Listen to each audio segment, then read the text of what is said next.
still went on to have a great athletic career, still went on to make great relationships, start my own businesses with other family members, and still have a long, extended broadcasting career. Played 16 years in the NFL. This is my 16th year as a broadcaster with no degree, no formal training. To me, I would call that to be a success, and I believe people should be able to reach out and be able to touch that, especially the people that look like me, grew up like me, and have stories very, very similar to mine. Can you talk about that transition? Because I see a lot of athletes trying to, I guess, make their mark in the broadcast world, and a lot of people think it's easy, but it's work. You know what I mean? And you're one of the more successful people at it right now, being at ESPN and now at Fox. Talk about that a little bit, if you can. We were talking about the game last night, watched LeBron them play, watched the post-game interviews, had probably till 12:30. Yeah. I have a wake-up call at 4, pick up in the morning 4:45. I'm at work at 5 o'clock. So it's a grind. And it's when I see people who aren't successful, I don't see them as great athletes. They studied film, they ran extra, they lifted weights. When they get into this world, what I call the real world, they don't appropriate the same skill set. They don't appropriate the same energy, the same type of drive, the same type of discipline. So for me, I use everything. When I was a boy, 15 years old, I used to break in to the high school stadium. White guy used to run me off, call me all kind of names. Well, that stadium happened to be named after me right now. I'm looking for the guy, wondering where he at right now. So those same things that I appropriate to get me athletic success, I do the same thing as far as being a broadcaster or being a journalist. I'm prepared. I'm willing to stay up and watch all the games. I'm willing to read other people's clips and everything. I'm willing to watch the press conferences. I'm willing to do those things because I don't want a job, man. I want to be great at the job that I have, and I want that job to be turned into a career. So a lot of athletes, they get an opportunity. An opportunity is not a career. An opportunity is an opportunity. So your athletic ability might get that door open, but my overall skill, commitment, dedication, and I'm going to be good at this. I'm going to provide a service that the people are going to have to pay me. Because that's what this world is about, man. You need to be able to do something and do it well enough. Martin Luther King said it, man. I don't care if you're going to sweep streets, we're going to sweep them off like nobody swept them before. And I believe that. I believe in the space that I'm in, that I want to be one of the best at it. And I've just been very, very fortunate that I've had good people in me to give me good advice, keep me on the right track, but also when I didn't make the right decisions, I had the right people around me. They told me, you're not on the right track. You need to be able to get. So I'm very, very appreciative of that, and I do believe that, you do need, if you've been successful, you do need to reach back and be able to help other people out compared to just living on the success that you have but not helping other people. Were there any programs such as this or specific people at your school that you leaned on, that you said you were supported? Yeah, my mom ran a daycare center that was at the community center. And a lot of times in communities we grew up in, they had one place you go to, you can play games. They had some type of child care there. And that's where we had a gym, and that's where I learned all the ropes, being part of a group, an association. They took us on field trips. They got us educated, took us places that we never would be able to go to. They had classes at the community center that taught us, which fork to use. If they do have a salad, which is it on the left is a salad fork. If they have the right type of setting, the forks in it is that dessert. So which glass is the water glass compared to wine. So just being in my local community center, it really helped me. It wasn't a boys club, but it was before the boys club. So just that local community center really had a big impact on my life. This in your hometown? In my hometown, in Middletown, Ohio, right outside Cincinnati, Ohio. I wanted to ask you about the game today. Do you wish you could play now with all the rule changes? I feel like the NFL now is more receiver friendly than it's ever been. What do you think about the changes they've made and with the helmet rules, with the catch rules? That catch, I feel like that catch rule would have kept Dez Bryant on the Dallas Cowboys, so to speak, because he would have won that game at Green Bay years ago. Talk about that a little bit. Well, Eric thinks it was a catch. It wasn't a catch. But we appreciate your opinion. 3 years later, they changed the rule back to make it easier, for the kids and everything. I mean, this is the thing. when you see the rules now, it's about making it friendlier for the eyeballs that are watching. Got it. It doesn't have anything to do with the players as much as it does the fans. When you watch football, you should not have 3 or 4 plays that the fans don't know if it's a catch or not. So what they just did, they tried to simplify it, and they're going to help fans out. But I guarantee you, week number, probably not 1, but 2 or 3, someone's going to catch a ball, drop a ball, and people are going to be confused. But I don't get into my generation. Man, I believe, man, with my mom, man, I was the last of them 7 kids. Like, I had to be born right then. If not, ain't no telling what my dad or mom would have done. All right? So I just believe whatever time you were born, it was the right time for you. You know what? In the time that I played, God gave me an anointing in that time. Now, there's no guarantee that if I'm born later, I'm going to be as good as Odell Beckham, Julio Jones, or the guys playing today. I respect the guys who played today, but the game was totally different. The requirements were different. That don't mean that we're better, but the game was different. And I appreciate the kids now. I appreciate the game now. And there's nothing worse than seeing a retired athlete on TV talking about back when I used to walk to school, used to walk 3 miles, and all this kind of stuff. Like, people don't want to hear that. So I can relate to it. I try to be relatable to the fans. So for me, I move on. I appreciate the kids, what they're doing now, appreciate the generation that I was in. And ultimately, though, I'm just so appreciative of what I was able to accomplish, because you don't do the things that I do. You don't even dream about being the type of player I was. I did. I thought I was going to be good, but I never even had dreams that I would be as good or as accomplished as I was able to be in the game of football. So, no, appreciate it and enjoy it. Awesome. Good question. Thank you. I will, where I'm going to watch them practice, try to get involved in a mentoring program with the high school coaches and everything. But before I came to New York, I was a high school coach in Florida, and I really, really enjoyed it. I would say if money was no object, and money is always an object, I wish I could be a high school coach. Like, I wish I could just coach my own high school team, and that would be, to me, that would be the best job that Cris could have. Probably not the best job people would think that I would want, but that would be the ultimate job. When I hit the Powerball, when I get back up to $300 million, and I hit the Powerball, I'm going somewhere and coach high school football. Okay. So high school versus college and older? The thing about college,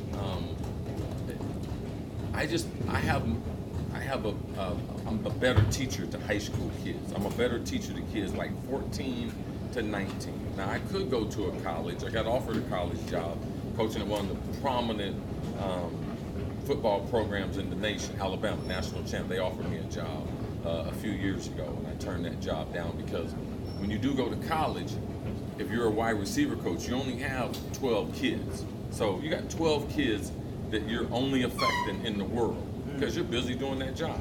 So for me, that would be a detriment to what I'm doing. I'm working with kids all around the United States. Got kids in Florida, kids in Ohio. I'm able to come speak here at Urban Assembly.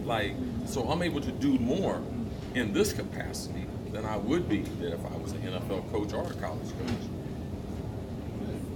I'm sorry to jump in. Like, financially, I know the NFL provides a good life, and I know if you play a certain number of years, you get a pension. Yeah. But how come there's always these stories about players not doing financially well after they leave the game? You get a pension, and the pension should be substantial, I would assume. Yeah, it's I'm a few years away from my pension. I'm 52 now, and we have our first pension is we have a couple different levels, but our first pension's at 55. Now, a lot of the stories that we heard over the last 10 years about guys with a pension or not having a pension had to do with they forfeited their pension in retirement. They cashed out, but they don't tell that story. So they cashed out, took the money then, and then now that gap between when you retire and when you have to draw on your retirement, they didn't have anything. They blew the money, but they don't tell the whole story. So, but also the NFL was not supposed to be there to retire you for life. Like, that's no guarantee. I don't know why the public thinks that way. We've been playing 99 years in the NFL. The average NFL career over the last 30 years is 3.3 years. So what job did you have for 3.3 years, are you supposed to be set up for a lifetime? I mean, now that's after you make it. Forget the guys who've been cut and everything, but it's only 3.3. So the whole ideology that the NFL was supposed to do these things, no, I'm very, very fortunate as far as concussion, things like that. I have permanent medical care. All right, I didn't sue the NFL, but I do have, if something happens, if I start to lose a step, I have permanent health care for the rest of my life. Could it be a little bit better? Yeah, it could be better, but to me, this is how I look at it. The kids I graduated high school with, the kids I went to college with, and they graduated at the same time. We started off on this thing called life. Now, I started off on the dang on accelerated. I was in the NFL, but we're still on the tracks for life. Now, I might have been ahead of them, but for them, they typically go into corporate America, and it's a reverse bell curve. We talking about first generation of wealth. These athletes that come into the league, first generation education. So we come in at the top of the totem pole compared to corporate America, where y'all been. Y'all come in at the bottom, and as you finally grow up, when you get like 45, 50, you ready to start balling in corporate America. Athletes, man, you've been retired 20 years by then. And the way they bring you in, they bring you high. And then eventually, as you age, your skill level, you go the other way. Compared to in society, corporate America, Fortune 500, you start on the bottom. By the time you get through your 30s, you realize, is this the career I want? By the time you get 40, you done got your education stuff together, you can be promoted, and you can really start making some real money. But also, you out of being young and dumb and stupid. We got the most money with the most stupidity at the same time. Like it's, I mean, imagine. Yeah. I mean, imagine, Rutgers, 22. Give you 500,000. Come on, you gonna tear something up. Like you gonna kill something. Something's gonna. Everybody coming out the projects. Like we think that money forever, but that ain't the way it is. And we do a great job as far as educating them and letting them know. But just the perspective and what's real. That ain't no job that's supposed to retire you. No, that's supposed to give you a head start on the same people that you graduated high school with, people you had in college. And if they looked at it that way, then I believe you would look at it to be more successful. Great question. Yeah. I'm very passionate about it because this is the thing as a league. We promote it's the 1,600 best players in the world, regardless, race, creed, color, sexual orientation. These are the baddest brothers and white dudes. They out there too. But this is the baddest collection of athletes. That's why they in the NFL. Every bully that you ever know, every street corner, every project, every country bumpkin, every dude you know, they in the NFL. Bad dudes from every city, every country town, they in the NFL. So now you telling me, oh, if they don't observe the national anthem, they not required to be able to play. Well, we've been accepting guys who convicted of murder. We got guys been murdered people. Are you telling me now I can't exercise my right as a United States citizen? You much rather have that? What about all the guys that committed sexual assault that just playing in the NFL? Ain't nobody said nothing. Ain't nobody thinking about dropping out. They done violated someone's daughter. And we don't care. But now all of a sudden we that patriotic about that flag? Well, let me tell you the truth about the flag. Because the NFL, they got a deal with the military. That's why them flags is out there. So the military is paying the NFL millions of dollars every year. So now they getting ready to make it a requirement for us. So all right, we're getting ready to do something.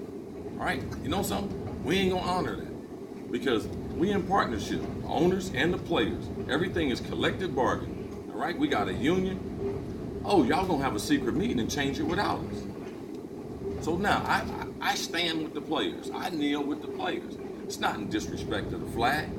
I've been disrespected my whole life. White people ain't said nothing about that. Ain't said nothing about that. So now all of a sudden, now people are more patriotic than us because the people on our streets is being killed, the people being harassed, being arrested. Like, right? My niece's nephews. I got a nephew, Tyler, a 14-year-old in Atlanta. What the hell am I gonna tell him? What about my niece, Pierre? What about my mama? Son, they don't know. She had to get NFL mom license plate to let people know, man, don't harass me. I'm from somebody. I got people that accomplish something. So what we supposed to tell them? Oh, y'all keep getting your brains beat out. Keep watching the video. Sterling Brown, he's a successful guy in the suburbs. Now you telling me a white person gonna pull into CVS, a drugstore, and they gonna end up getting tased?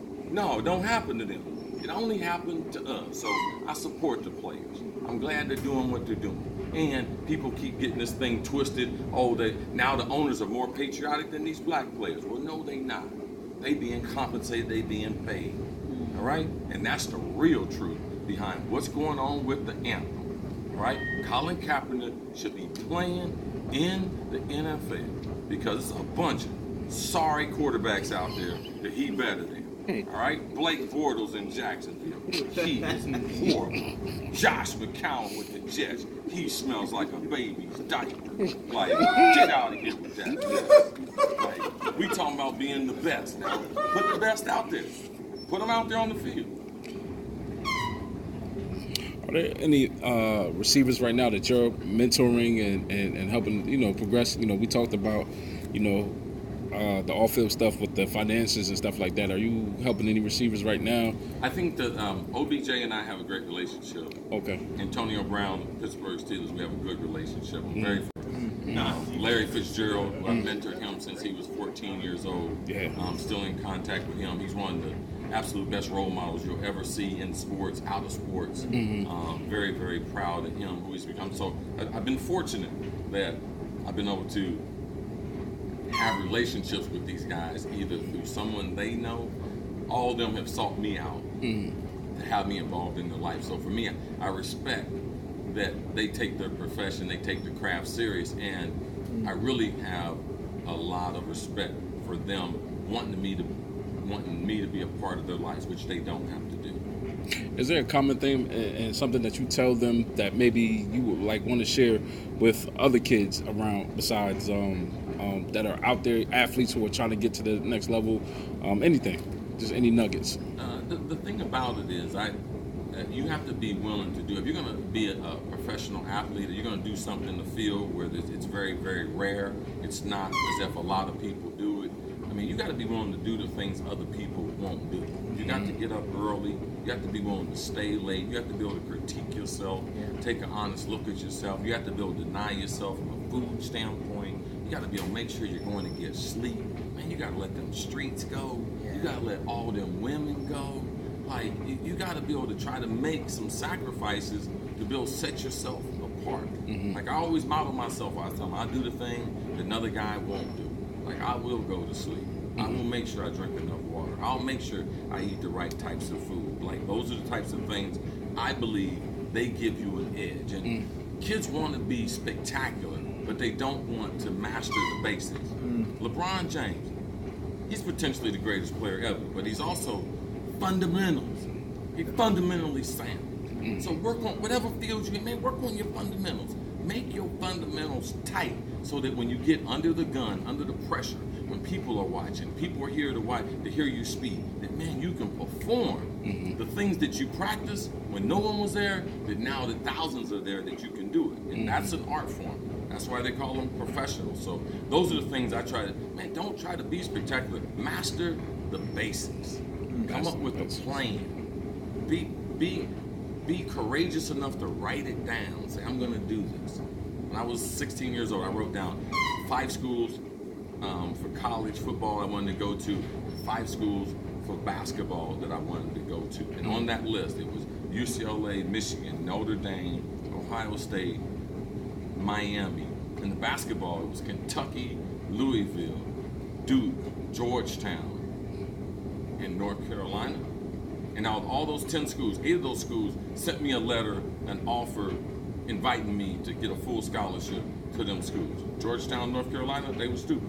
But the other 8, they called a vision. So writing something down means you're willing to work for it. Like, come up with a plan. Work your plan. Believe in your plan. Believe in yourself. And realize, man, you're going to have some obstacles.